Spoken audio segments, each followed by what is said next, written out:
Actor David Morrissey plays a detective on the hunt for justice after the murder of a minor, and his fictional character is forced to reluctantly accept the assistance of a Metropolitan Police officer amid the politically charged backdrop of Redwall town Sherwood.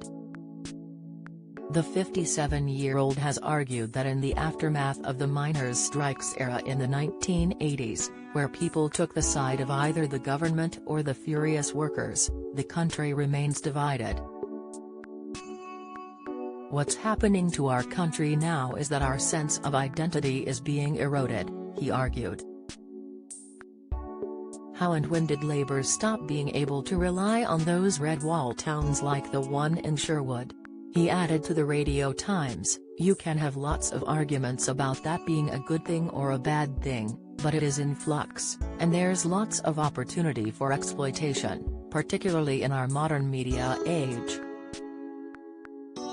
The idea of compromise, or a centrist position, is the hardest thing at the moment."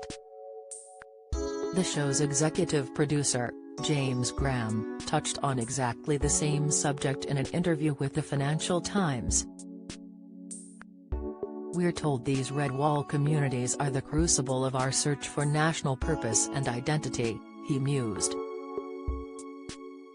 "The miners' strike reshaped this country's political identity in a way people don't always acknowledge."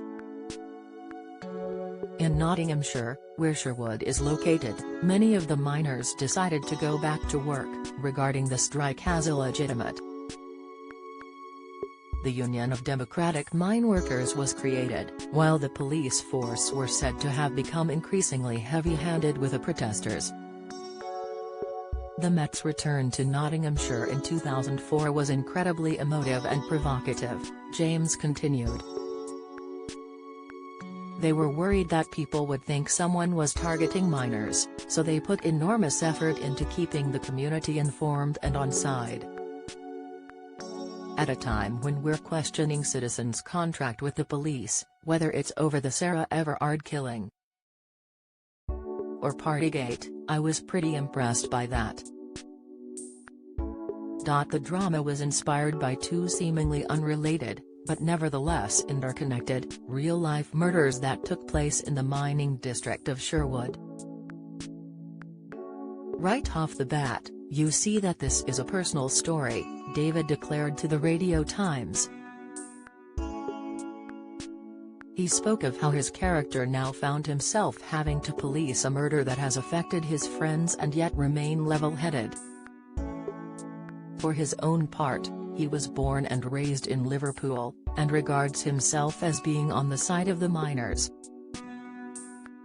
He believes his role gives rise to important questions about national identity, politics and police corruption that people need to talk about.